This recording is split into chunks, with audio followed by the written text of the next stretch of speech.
بسم اللہ الرحمن الرحیم۔ السلام علیکم ورحمۃ اللہ وبرکاتہ۔ شائقین عربی کو دورہ نحو و صرف میں خوش آمدید۔ سبق چل رہا ہے افعال ناقصہ کا۔ اس سے پہلے کچھ مشق آپ کی خدمت میں پیش کر دی ہے۔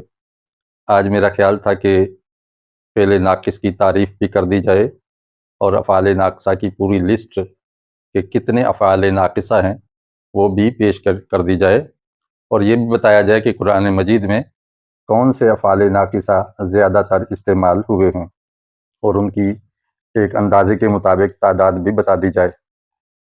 اس سے پہلے کہ ہم آگے بڑھیں، میں گزارش کرتا ہوں کہ آئندہ ایک اور چینل آپ کی خدمت میں پیش ہوگا AR ساجد کے نام سے، جس میں یہی لیکچرز اپلوڈ کیے جائیں گے، گرامر کے اور درس و تدریس کے، عربی، فارسی، اردو اور دیگر فنون، مختلف اصول کی چیزیں اس کے اندر اپلوڈ ہوں گی۔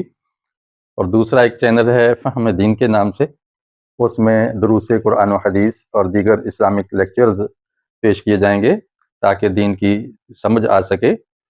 نمبر 3، یہ جو چل رہا ہے لرن اینڈ ٹیچ آفیشل نام کے ساتھ یہ چینل، اس میں بھی چیزیں آئیں گی لیکن بہت کم۔ تو میں گزارش کروں گا کہ جو لوگ میرے اس چینل کو ایک سبسکرائبر ہیں، AR ساجد چینل کو بھی ضرور سبسکرائب کر لیں، کیونکہ یہ تمام لیکچرز آئندہ اس میں آیا کریں گے۔ اس کے ساتھ ہی ہم اب شروع کرتے ہیں۔ بسم اللہ الرحمن الرحیم۔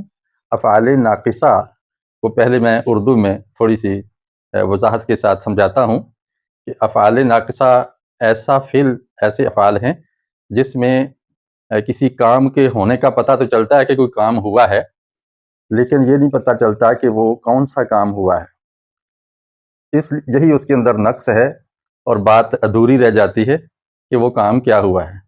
مثلا میں کہتا ہوں وہ ہوا، یا وہ تھا، یا وہ لگ پڑا، تو یہ چند میں نے افعال بولے ہیں، لیکن آپ حیران ہوں گے کہ اور پوچھیں گے کہ کیا ہوا، کیا تھا، کیا لگ پڑا۔ اگر میں ایک اور لفظ بھی بولوں کہ حامد تھا یا رشید لگ پڑا، تو آپ پوچھیں گے کہ کیا لگ پڑا، کیا ہوا، کیا تھا۔ یہ نقص اس کے اندر ہے، یہ ہوا، تھا، لگ پڑا، یہ ہی افعال ناقصہ ہیں۔ یہ اصل حکم ہے یا نہیں ہے ہونے کا ایک فیصلہ ہے، یہ ثبوت ہے، یہ سند ہے، یہ نسبت ہے، اور اس نسبت سے بات پوری نہیں ہوتی اور اس کے بغیر بھی بات پوری نہیں ہوتی، اس لیے یہ ضروری بھی ہے اور ادھورا بھی ہے۔ اب اس کو پورا کرنے کے لیے ایک آگے صفت کی ضرورت ہوتی ہے، ایک ایسے لفظ کی جو خوبی یا خامی یا کام کا پتہ دے، تو کہ کون سا کام ہوا ہے، کون سی خوبی ہے، کون سی خامی ہے، تو اس کو ظاہر کریں تو تب بات پوری ہوتی ہے۔ تو ایسے افعال ناقصہ کی تعریف پھر سن لیں کہ وہ فعل ہے کہ جس کو بات پوری کرنے کے لیے کسی صفت کی ضرورت ہو، لیکن وہ جو صفت ہے اس فعل کے مصدر سے نہ ہو، یعنی اس فعل سے ماخوذ نہ ہو، اس سے نکلی نہ ہو، بلکہ وہ ایک دوسرے لفظ سے ہو۔ اب ہم اس کو عربی عبارت کے ذریعے سمجھنے کی کوشش کرتے ہیں۔ ہدایت النحو کا یہ جملہ میں نے لکھا ہے، تعریف ہے یہ، ہی افعال وضعت لتقریر الفاعل، یہ وہ افعال ہیں کہ جو فاعل کے تقرر کے لیے وضع کیے گئے ہیں، فاعل کو ثابت کرنے کے لیے، علی صفت، صفت پر، اس فاعل نے، یہ فاعل فلاں صفت کے ساتھ متصف ہے، فلاں صفت والا ہے، خوبی یا خامی والا ہے، غیر صفت مصدرہ، لیکن یہ جو صفت ہے یہ اس کے مصدر سے نہیں ہوتی، یعنی افعال ناقصہ کے مصدر سے نہیں ہوتی۔ اور یہ کیا کرتے ہیں؟ تدخل علی الجملۃ الاسمیہ، یہ دوسری بات ہے کہ یہ جملہ اسمیہ پر داخل ہوتے ہیں، جملہ اسمیہ پر، جملہ فعلیہ پہ بھی آتے ہیں لیکن اس وقت وہ فعل کا حصہ بن جاتے ہیں۔ ماضی پر آئیں گے تو ماضی بعید بن جائے گا، یا مضارع پہ آئیں گے تو ماضی استمراری بن جائے گا، لیکن جب جملہ اسمیہ پر آئیں تو پھر اس کو ہم فعل ناقصہ کہتے ہیں۔ لِإِفَادَةِ نِسْبَتِهَا حُکْمِ مَعْنَاهَا، تاکہ اس کی نسبت کا فائدہ دے اور اس کے حکم کے، اس کے معنی کے حکم کو ثابت کرے۔ اور کرتے کیا ہے یہ جملہ اسمیہ پہ آ کے؟ فَتَرْفَعُ الْأَوَّلَ وَتُنْصِبُ الثَّانِي، یہ پہلے حصے کو رفع دیتے ہیں اور دوسرے حصے کو نصب دے دیتے ہیں. یعنی جملہ اسمیہ میں مبتدا اور خبر ہوتے ہیں نا، جیسے زید قائم، تو یہ زید کھڑا ہے، یہ جملہ اسمیہ ہو گیا، زید مبتدا اور قائم خبر. اب یہ پہلے حصے کو کانا نے آ کر کچھ نہیں کہا، اس کو رفع ہی رہنے دیا، جبکہ دوسرے حصے کو اس نے نصب دے دیا، یعنی خبر کو منصوب کر دیتے. اردو میں آپ سمجھیں، یہ فعل لازم کی ایک قسم ہے، فعل ناقصہ فعل لازم کی ایک قسم ہے، اور اس کی تعریف یوں کی گئی: وہ فعل جو فاعل پر پورا نہ ہو بلکہ مفہوم دینے میں منصوب صفت کا محتاج ہو. یہ ایسا فعل اس کا فاعل تو ہوتا ہے اور وہ فاعل اس کا اسم کہلاتا ہے، لیکن اس کو بات پوری کرنے کے لیے صفت منصوب کی ضرورت ہوتی ہے جو دراصل مفعول ہوتی ہے. اگر فعل ناقص صفت کے بغیر پورا مفہوم دے تو وہ فعل ناقص نہیں رہتا. بعض اوقات فعل ناقص پورا مفہوم دے بھی دیتا ہے، لیکن مثلا کانا ہے، کانا مطرن، بارش ہو گئی، تو یہ کانا حصل یا ثبت کے معنی میں ہے کہ بارش حاصل ہو گئی، بارش ہو گئی. اب یہ پورا مفہوم دے رہا ہے، اب اس کو ہم فعل ناقص نہیں کہتے، اب یہ فعل تام ہے. اور اگر اس کی بجائے کہا جاتا ہے کانا زید، زید ہے یا زید تھا، تو اب بات ادھوری کہ کیا تھا کیا ہے، تو آگے ہمیں اس صفت کو ذکر کرنا پڑا: قائمن، نائمن، کاتبن، جالسن. کوئی اس کی حالت کیفیت صفت کامی خوبی بیان کرنا ہوگی، تب یہ بات پوری کرے گا. تو یہ تھے آگے کے افعال ناقصہ ہوتے کیا ہیں اور کہاں استعمال ہوتے ہیں، اور جملے میں آ کے یہ کیا تبدیلی لاتے ہیں. ان افعال ناقصہ کو ناسخ جملہ بھی کہتے ہیں. نواسخ جملہ 4 ہیں: حروف مشبہ بالفعل، اور افعال ناقصہ، لا نفی جنس، اور ما ولا مشبہ بلیسا. یہ 4 نواسخ جملہ ہیں جو جملے پہ داخل ہو کے اس میں اعرابی تبدیلی کرتے ہیں. اب میں آپ کو بتاؤں گا کہ افعال ناقصہ کی تعداد کیا ہے.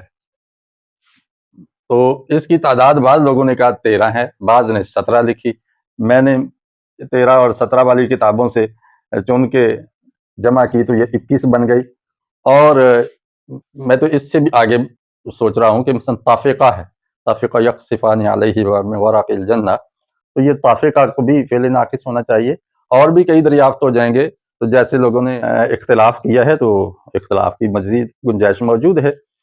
13 اور 17 کا اگر اختلاف ہے اور 21 کا اختلاف ہے تو آگے 23 اور 27 کا بھی تو ہو سکتا ہے. اب ہم افعال ناقصہ دیکھتے ہیں کہ وہ کون کون سے ہیں. یہ ہے کانا، جس کا معنی ہوا، تھا یا ہے، تو موقع کی مناسبت سے اس کا معنی کوئی ایک لے لیا جاتا ہے. 1358 بار قرآن مجید میں یہ آیا ہے. صورا کا معنی ہوا یا ہو گیا، اور آپ ساری جتنے بھی افعال ناقصہ ہیں ان سب کا معنی ہوا یا ہو گیا تو بالکل واضح ہے. کانا اور سارا میں تو مطلق ہو گیا. باقی جو آ رہے ہیں اصبح، امسا، اضحى، ظل، باتا، اس میں کچھ وقت کا بھی ذکر ہے کہ یہ کام جب ہوا تو وقت کون سا تھا، تو فعل ناقص خود وقت کا بھی بتا دیتا ہے.